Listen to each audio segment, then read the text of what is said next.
Olá, pessoal. Dando continuidade à nossa disciplina de máquinas elétricas e transformadores, na aula de hoje iremos tratar sobre os ensaios de curto-circuito e circuito aberto que são realizados em transformadores, tá? O objetivo geral da aula é conhecer como são realizados os ensaios de curto-circuito e circuito aberto de um transformador, bem como conhecer os parâmetros que podemos analisar após a realização desses ensaios, tá? Que vai servir para a gente verificar as condições de funcionamento do transformador. Relembrando aqui, nós temos um circuito equivalente de um transformador real. Nós temos aqui as componentes aqui, os parâmetros que nós estudamos na condição de um transformador ideal, onde nós temos só as bobinas dos enrolamentos, mas quando estudamos a transformação em um circuito real, a modelagem, quando estudamos na condição real, o circuito equivalente surgiu, certo?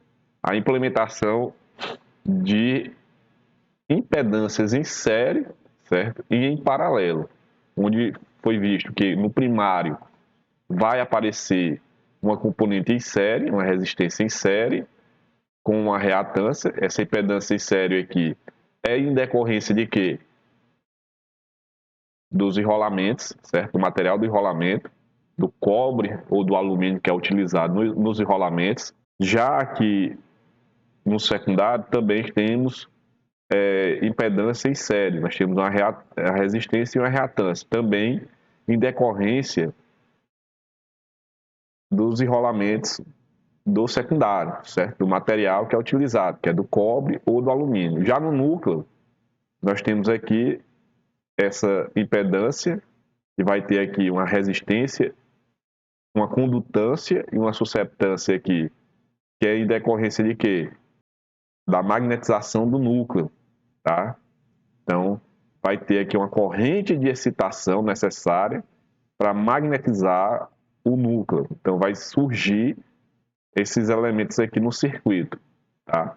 Então, os ensaios de curto-circuito e de circuito aberto vai nos dar condição de aferir os valores dessas componentes, dessas impedâncias que nós temos aqui em série e em paralelo, tá?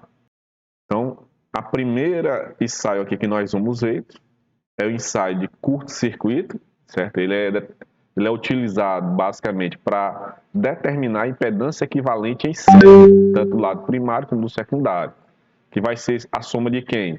Da impedância do lado primário com a impedância do secundário refletida ao primário, tá? Vamos entender porque na medição nós vamos já ter o valor já inserido no lado primário da impedância do secundário. Então, esses parâmetros de circuito equivalente do transformador, nós vamos ver que a impedância em série equivalente é calculada a partir do ensaio de curto-circuito, e este consiste, o procedimento é curto-circuitar os terminais de baixa tensão, certo? E alimentar o enrolamento de alta, através de uma fonte regulável de tensão, um variac, tá? Ajustando de tal forma que circule corrente nominal do secundário.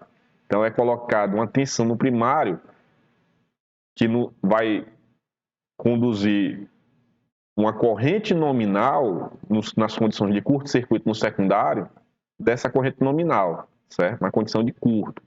Então, verifica-se na prática que para transformadores de potência usual, que é necessária uma tensão mínima, certo? Do lado primário, de apenas na faixa entre 2% a 12% do valor nominal, para que nessa condição de curto no secundário já apareça lá uma circulação de corrente nominal lá no secundário, certo?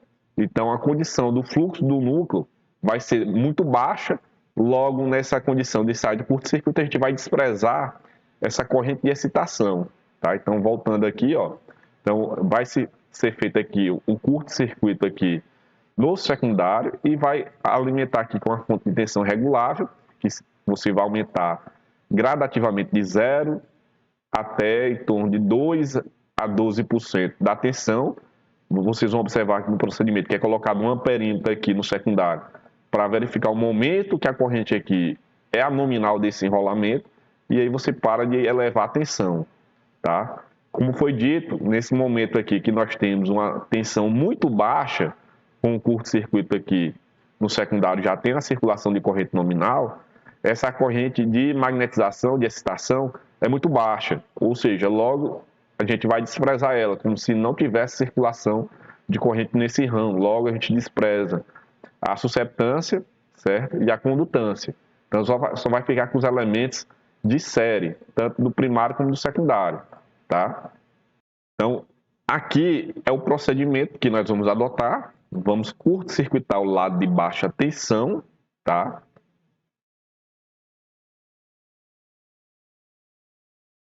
Então, vai ser colocado aqui um instrumento aqui, um amperímetro, tá? No lado primário, junto com um voltímetro. E nós vamos ter necessidade de fazer aqui uma medição de potência. Então, potência aqui, corrente vezes tensão. E vamos precisar também desses valores da tensão e corrente. No caso, para medir a potência ativa, nós vamos utilizar o watímetro, tá? Para fazer essa leitura da potência medida, tá? E do lado secundário, por questão de segurança e evitar também dano, poderemos utilizar um amperímetro compatível com a corrente do secundário. Entretanto, não é obrigação, basta verificar a condição de circulação de corrente aqui no primário, tá? No lado que a gente vai estar injetando a tensão. Então, aqui na nota, a observação é que o lado em que é realizado o curto-circuito é o lado em que suporta maior corrente. Então, o lado de menor tensão sempre vai ser o lado que tem maior corrente. Então, é nesse local que nós vamos curto-circuitar para fazer esse ensaio de curto-circuito. Logo, as medidas, nós vamos colocar, vamos fazer aqui a medida da tensão e corrente no lado primário, certo? Mesmo que a tensão é maior, mas foi observado que nesse ensaio, a tensão necessária para surgir uma corrente nominal no secundário é em torno só de 2 a 12% da tensão nominal. Então, podemos fazer as leituras utilizando o lado primário. Essas leituras de corrente, tensão e potência ativa lida no lado primário, nós vamos chamar de potência de curto-circuito, corrente de curto-circuito e tensão de curto-circuito, tá? Como a corrente de curto-circuito aqui lida no amperímetro será a corrente nominal, então a corrente de curto-circuito vista no ensaio de curto-circuito é a corrente nominal do transformador.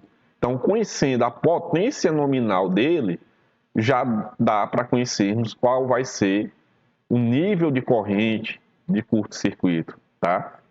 Aqui temos os procedimentos para executar o ensaio de curto-circuito. Primeiro, curto-circuitar os terminais de baixa tensão, calcular a corrente nominal de alta, ou seja, a corrente de curto-circuito, tá? Então, é pegar a potência nominal aparente, dividir pela tensão nominal do transformador, se for um transformador monofásico, tá? Ajustar a fonte de tensão regulável, variac, até que pelo amperímetro circule a corrente de curto-circuito que você estimou aqui. Então, você vai zerar a fonte regulável, vai aumentando a tensão aos poucos e observando a corrente que está circulando no amperímetro do lado primário e ver se chega no nível calculado, certo? Que vai ser nossa corrente de curto-circuito. Depois, com auxílio de um voltímetro, vai medir a tensão da fonte, certo? Que nós já vimos que vamos chamar de tensão de curto-circuito, necessário para circular essa corrente de curto-circuito no enrolamento de alta tensão. Como circula corrente nominal no lado de alta, logo refletindo no lado de baixa, vai ter também uma circulação de corrente máxima no lado secundário, lá onde está tendo curto. E por último, medir a potência ativa, certo? Esse PCC é a potência de curto-circuito indicada pelo watímetro. De posse desses valores, vamos agora calcular a impedância em série, certo? Equivalente já referido ao lado de alta tensão, no primário. Então, o Z equivalente, vamos fazer as relações, o Z equivalente do lado primário equivale aqui à impedância de curto-circuito, que aí a gente vai utilizar os dados das leituras dos instrumentos, a tensão de curto-circuito vista pelo voltímetro e a corrente de curto-circuito calculada, certo? Pela fórmula da potência aparente ou calculado pelo visto na leitura do amperímetro. Depois, vamos calcular a resistência equivalente, que existe essa relação aqui com a potência ativa. Então, se o watímetro lá fez a medida de curto-circuito e nós fizemos a leitura no amperímetro da corrente, então podemos encontrar a resistência equivalente, tá? E sabemos também que a impedância equivalente é a junção da componente da resistência mais a reatância, certo? Então podemos utilizar aqui que a reatância, fazendo as manobras aqui matemáticas, que vai ser igual a quem? A impedância equivalente já calculada anteriormente, menos a resistência equivalente ao quadrado também calculado anteriormente. Então a gente chega no valor da reatância equivalente, referida do lado primário. Se quisermos fazer aqui uma estimativa reduzindo o circuito a um T equivalente, podemos aproximar que a resistência do lado primário é igual à resistência do lado secundário referido no lado primário, que é aproximadamente a metade do valor da resistência equivalente calculado. Da mesma forma, o raciocínio para a reatância equivalente do lado primário e a reatância do secundário, essa linhazinha aqui indicando que é a reatância lida do secundário no lado primário, refletida. Depois de calcularmos aí, realizar esse ensaio de curto-circuito, podemos agora passar para o ensaio de circuito aberto, que é outro conjunto de ensaios que vai ser utilizado para ter como calcular as componentes do ramo de excitação, tá? Então, a partir do ensaio de circuito aberto, vai ser adotado como primário. Agora, primário é onde a gente vai conectar o quê? Nossa fonte de tensão. Então, nosso primário vai ser o lado de menor tensão, vai ser o secundário, tá? Aqui que nós agora vamos estar atribuindo o lado de baixa. Então, no ensaio de circuito aberto, vamos ver que para calcular os elementos do ramo de excitação, nós iremos realizar através desse ensaio, certo? Circuito aberto vai ser utilizado para calcular os elementos do ramo de excitação. Então, a partir do ensaio de circuito aberto, agora vamos adotar o lado primário, o lado onde a gente vai colocar nossa fonte de tensão, o lado de menor tensão, tá? E o secundário vai ser o lado de maior tensão. No caso aqui, circuito aberto, é deixar esse secundário sem nenhuma carga conectada, ele desconectado, aberto. Então, vai consistir em deixar esse lado de alta tensão aberto, alimentando o enrolamento de baixa com a tensão nominal. Então, qual é a tensão nominal do lado de baixa tensão? É o valor da tensão que nós iremos colocar na nossa fonte, regular ela. Então, como a tensão do lado de baixa tensão dá condições de a gente fazer um ajuste e leituras com os instrumentos, é por esse motivo que a gente adota esse lado, tá? A potência de entrada, que vai corresponder às perdas no núcleo do transformador, lá no ensaio de curto-circuito, a potência de curto-circuito refere-se à perda nos enrolamentos, tá? Então, as perdas no núcleo, a gente identifica através do ensaio de circuito aberto e as perdas dos enrolamentos no ensaio de curto-circuito. Então, aqui a gente vai utilizar um watímetro também para fazer a mensuração dessas perdas no circuito aberto, que vai ser as perdas do ramo magnetizante, tá? Então, usualmente costuma isolar o lado de alta tensão, por segurança, certo? Em situação de circuito aberto, vai circular pelo primário a corrente de excitação, que representa no máximo 5% da corrente de plena carga, certo? Uma corrente muito baixa. Então, aí, nessa condição, a gente vai desprezar a queda de tensão que é produzida nas impedâncias em série, certo? Do lado de baixa tensão. E aqui tem uma ilustração de como é montado o ensaio. Então, O lado de menor tensão, vamos conectar nossa fonte, nossa regulador de tensão, vamos conectar nosso amperímetro em série aqui e nossa medida de tensão. Aqui o lado que vai ser o secundário aqui, que vai ser o de maior tensão, vai ficar isolado, certo? Então, o primário aqui a gente utiliza é o lado de menor tensão, tá? E o lado de maior tensão fica em aberto. Que é o procedimento simples. Então, primeiro passo, deixa o enrolamento de alta tensão em aberto. Depois, aplica a tensão nominal nos enrolamentos de baixa tensão. E com os instrumentos ligados corretamente, mede as perdas no núcleo, que é a potência ativa registrada no vatímetro, que é chamada potência de circuito aberto. Depois, mede no amperímetro a corrente de circuito aberto, que vai ser igual à corrente de excitação, tá, do equipamento, que é o I0. E mede o VCA, que vai ser a tensão nominal do transformador no lado de baixa tensão. Então, através da fórmula também de potência, nós podemos chegar no valor da tensão nominal, certo? Ou se nós já tiver conhecimento das tensões do equipamento, dá para a gente utilizar que a tensão nominal do circuito em aberto, no lado primário, vai ser o valor da tensão do circuito de baixa tensão dele, tá? Aqui, vamos ter agora, a partir da coleta dos valores medidos, como calcular os elementos do ramo magnetizante. Então, primeiro, vamos calcular a admitância, não vamos calcular a impedância para diminuir a quantidade de cálculo, tá? De ajustes que tem que ser feito. Então, já vamos calcular de forma mais direta. Então, aqui, a admitância equivalente referida ao lado de baixa tensão vai ser igual a quem?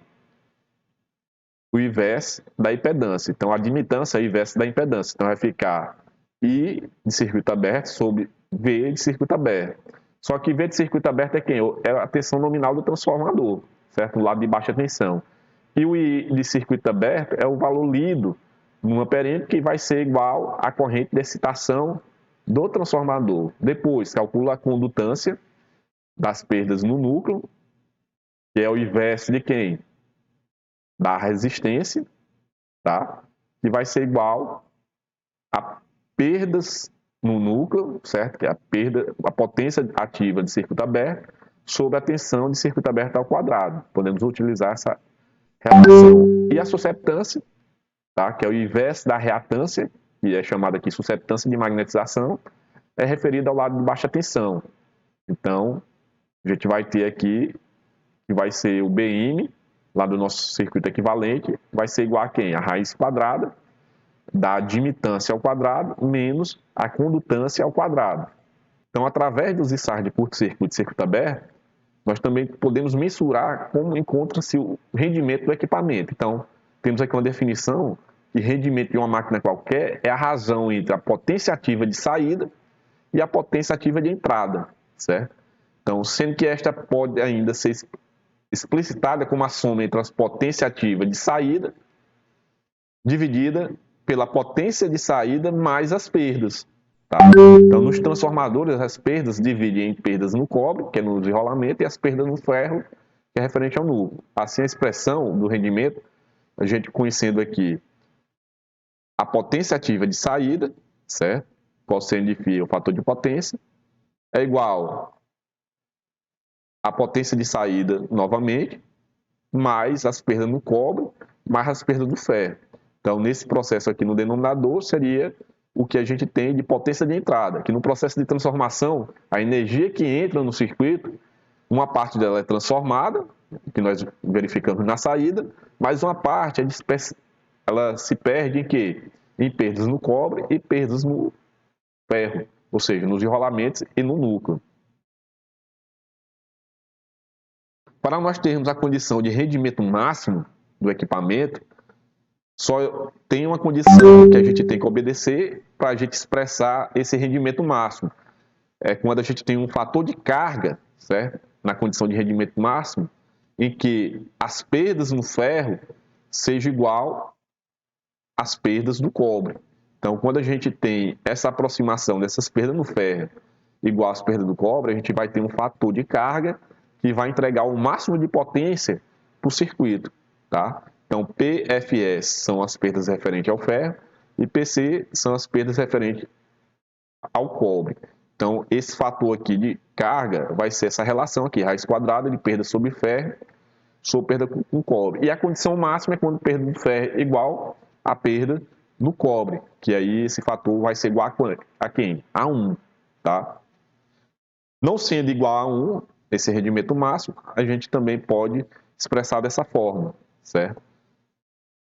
Na condição de rendimento máximo. Como as perdas do ferro é igual à perda do cobre nessa condição, então aqui no denominador tinha perda de ferro mais perda do cobre, como eles são iguais, a gente pode atribuir ou ferro ou cobre, vai ficar 2 vezes aqui o valor. E vai aparecer aqui o fator multiplicando, que é a raiz quadrada de perda do ferro sobre perda do cobre.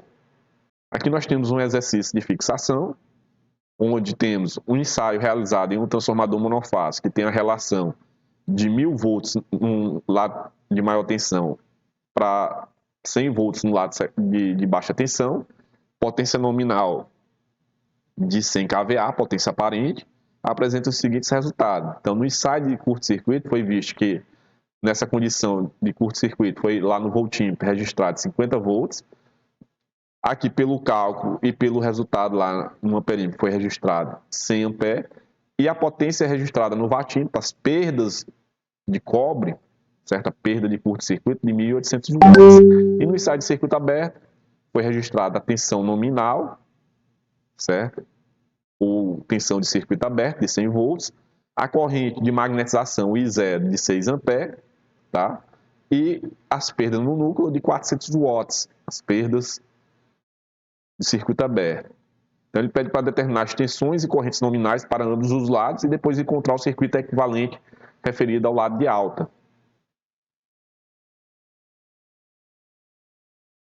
Então aqui, a letra A, determinar as tensões e correntes nominais para ambos os lados. Então, analisando aqui as informações que foram dadas pelo ensaio de curto-circuito, você registrou a corrente nominal no primário, certo? Se nesse ensaio de curto-circuito é injetada uma tensão aqui que faça gerar uma corrente nominal no secundário em curto, quer dizer que está circulando uma corrente nominal também no lado primário de curto, certo? Que é a nominal. Então, se aqui foi registrado 100 em A1, em A2 vai ser referido, de acordo com a relação de transformação, de 1000 sobre 100, que é 10, que aqui se foi registrado 100, no lado secundário vai ser registrado aqui, se for colocado em 100 amperímetro, e ele for compatível para essa leitura, vai ter aqui 1000 amperes circulando, tá? Se aqui foi registrado 50 volts, tá? Aqui foi a condição de curto-circuito. Então, para curto-circuito, a gente vai identificar a corrente nominal, certo? Na alternativa A, ele pede as tensões e corrente. Então, pelo ensaio de curto-circuito, a gente já determinou quem é a corrente nominal desse transformador na condição do primário e secundário. Primário 100, e no secundário, usando a relação de transformação, vai ser 1000.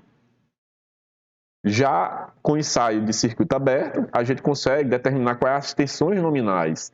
Se aqui, na leitura do voltímetro aqui no ensaio de circuito aberto, é determinado que é necessária uma tensão nominal do equipamento, então é utilizado o lado de menor tensão. Se aqui foi injetado 100 e existe uma relação de 10, aqui nos terminais em aberto vai ser identificada uma tensão de 1000 volts, tá? Então, as tensões nominais é 100 e 1000, tá? Aqui, para encontrar o circuito equivalente referido ao lado de alta, nós precisamos encontrar os valores aqui através das relações que já conhecemos anteriormente. Então, precisamos encontrar o valor de R1, X1, R2, X2, que vamos encontrar através do ensaio de curto-circuito, RM, X1 e XM, aqui através do ensaio de circuito aberto.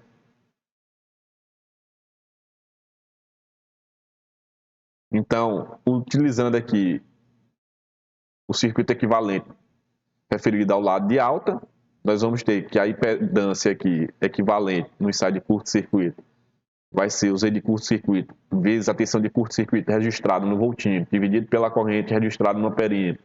Depois usa as relações aqui para encontrar a resistência de curto-circuito. Através dos dados aqui já calculados, ZCC e RCC, a gente consegue encontrar o XCC, tá? Então tá aqui, pegando as informações aqui dos ensaios, tá? A gente conta aqui o Z equivalente aqui, que é a tensão de curto-circuito, que é 50 volts, dividido pelo ICC, que foi 100, a gente conta 0,5 ohms. O R equivalente, ele deu aqui a potência de curto-circuito, 1800, deu a corrente de curto-circuito ao quadrado, dá 0,18. Então já encontramos o Z equivalente e o R equivalente. O X equivalente é só substituir os valores já calculados, 0,5 e o 0,18 aqui na fórmula do X equivalente, deu 0,46 ohms. Tudo já referenciado do lado de alta.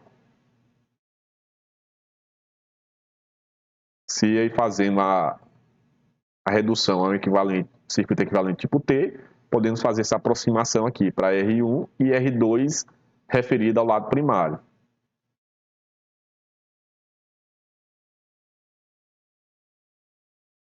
Já para o circuito do ramo magnetizante, o RM e o XM, a gente vai utilizar o ensaio de circuito aberto. Está aqui a fórmula, certo? A admitância, a condutância e a susceptância. Só que a admitância, a gente utiliza aqui a corrente de circuito aberto, que foi dada aqui, que 6 amperes, a tensão nominal registrada no voltímetro foi 100, a gente encontrou 0,06. A potência de circuito aberto foi 400 watts, a tensão de circuito aberto foi 100, foi encontrado aqui 0,04. E a susceptância utiliza aqui os valores calculados da admitância e condutância, a gente chega em 0,04 também de resistência aqui, certo? De susceptância. Já como a gente quer saber o valor de RM e XM, nós sabemos que eles são os inversos da condutância e da susceptância. Então, o inverso da condutância vai ser 1 sobre 0,6, dá 16,16, e XM é quem? É 1 sobre BM, vai dar 25 ohms, tá? Então, referindo aqui ao lado, como esses valores aqui foram lidos aonde? No lado de baixa tensão, jogando esses valores para o lado de alta, que a questão pede para ser referido no lado de alta, a gente usa a relação de transformação. Então, multiplica por 10. Então, vai encontrar 161,6 e 250 ohms, o XM referido do lado de alta. Então, nosso circuito vai ficar dessa forma aqui, os valores coletados através dos ensaios de curto-circuito e circuito aberto. Ok, pessoal? Espero aí ter contribuído aí com as informações. Qualquer dúvida, estarei à disposição nas aulas presenciais para maiores esclarecimentos, ok? Até a próxima aula.